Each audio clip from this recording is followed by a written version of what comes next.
सरफरोशी की तमन्ना अब हमारे दिल में है, देखना है जोर कितना बाजुए कातिल में है। जंगे आज़ादी के वक्त ये लाइनें सुनी गई थी और आज एनआरसी, सीए जैसे काले कानून के विरोध में खुरेजी के अंदर बैठी हुई ये ख्वातीन बरसात ठंड की परवाह न करते हुए इस काले कानून के खिलाफ बैठी हैं। इनके जज्बे को सलाम है। अब ये देखना है कि इस काले कानून के खिलाफ इन महिलाओं के हौसले को देखते हुए हुकूमत कब तक टिक पाती है।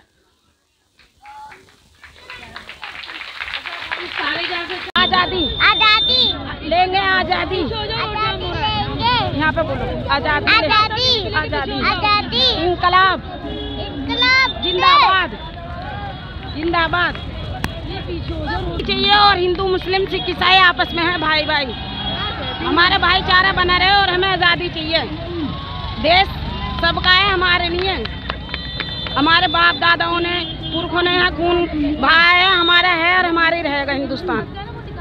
काले कानून के खिलाफ काले बैलून जो विरोध का प्रतीक है, काले कपड़ों में खड़े होकर हम लोगों ने उड़ाए हैं। ये गांधीवादी रास्ते पे चल के उड़ाए हैं। हम कोई दंगा फसाद करने के लिए जिस तरीके से हमें गोदी मीडिया दिखा रही है, ऐसा कुछ नहीं है। हम लोग बड़े विनम्रता के साथ इस सरकार को अपील करते हैं कि वो खुरेजी की बहनों की, हिंदुस्तानी बहनों की बात सुनने के लिए आए। सीए जो काला कानून है, जो धर्म के आधार पर बनाया गया है, इसको ना लाएं। और इससे भी ज़्यादा हम यकीन रखते हैं इस देश के संविधान पर, और इसको बचाने की लड़ाई हमने जो सुप्रीम कोर्ट में लड़ी है, मुझे यकीन है कि सुप्रीम कोर्ट जो है वो हम लोगों के फेवर में फैसला लेकर आएंगे। और जो ये कानून है जो हिंदुस्तानियों को आपस में बांट रहा है, अफरा तफरी का माहौल पूरा देश में, और जिस तरीके के मुद्दे उठाए जाने चाहिए थे, बेरोजगारी का मुद्दा, महंगाई का मुद्दा, किसानों का मुद्दा, जीडीपी का मुद्दा, कोई आज मुद्दा नहीं रह गया। महिला सुरक्षा के नाम पर ये लोग बिल्कुल फेल हो चुके हैं। तो हम सरकार को दोबारा से असली मुद्दों की तरफ लेकर आना चाहते हैं। एक बार ये कानून वापस हो जाए तो। आप स्वयं वकील भी हैं, ब्लैक लॉ का कानूनी पहलू क्या है? काला, देखिए काला रंग जो है वो एक विरोध का प्रतीक है, लेकिन उसी के साथ साथ एक स्ट्रॉन्ग मैसेज भी ये देता है कि हम लोग खड़े हो गए यूनिफॉर्मिटी के साथ, हम लोग खड़े हो गए हैं एक सोच के साथ, हम लोग खड़े हो गए एक ऐसी सोच के खिलाफ जो हिंदुस्तानियों को आपस में बांटने की कोशिश कर रही है। हम ये संविधान की लड़ाई लड़ रहे हैं, और संविधान की लड़ाई आप ये देखिए कि कितने हिंदुस्तानी यहाँ पर खड़े हुए हैं, भाई बहन खड़े हुए हैं, बच्ची बुजुर्ग खड़े हुए हैं। तो आज सभी लोग इस सरकार के विरुद्ध है, इस काले कानून के विरुद्ध है, संविधान विरोधी कानून के विरुद्ध है। और जिस तरीके से समाजवाद, लोकतंत्र और धर्मनिरपेक्षता को ख़त्म करने की, प्रेम्बल के जुज को ख़त्म करने की कोशिश की गई है, हम उसको बचाने की लड़ाई यहाँ पर लड़ रहे हैं।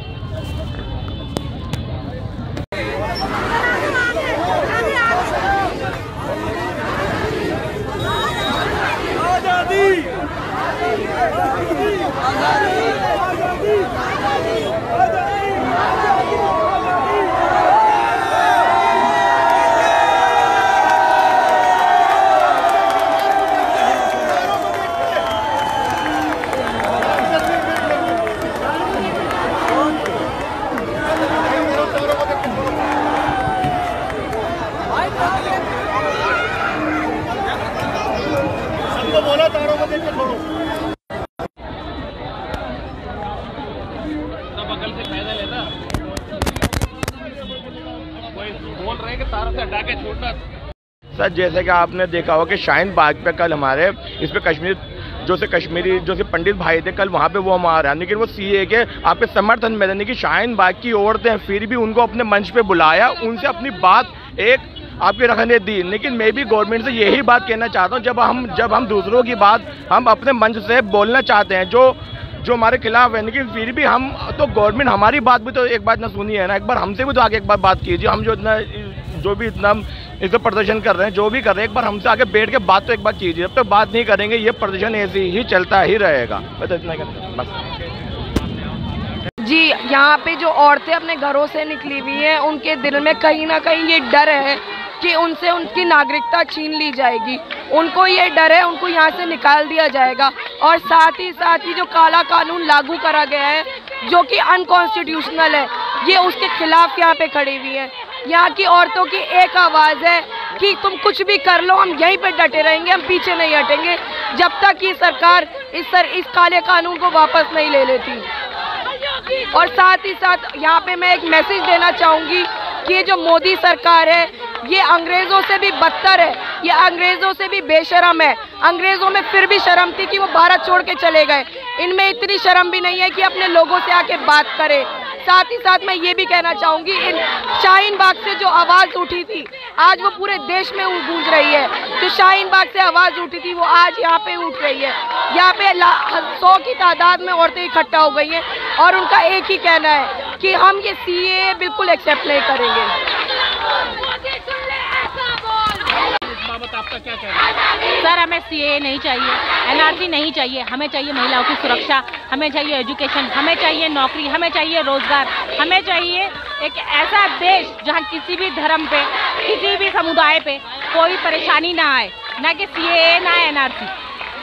तो हमारी यही गुजारिश है सरकार के कि वो अपना काला कानून वापस ले। हमें इसकी ज़रूरत नहीं है, हमें एजुकेशन दे, हमें सुरक्षा दे, हमें यही चाहिए बस। कल से 1 बजे से यहाँ मौजूद हैं, हमने अपनी रात भी यहीं गुजारी है। छोटा सा हमने शुरुआत की थी, कल रात को यहाँ पे 50-60 औरतें थी जो रात को भी यहाँ पे स्टे कर रही थी।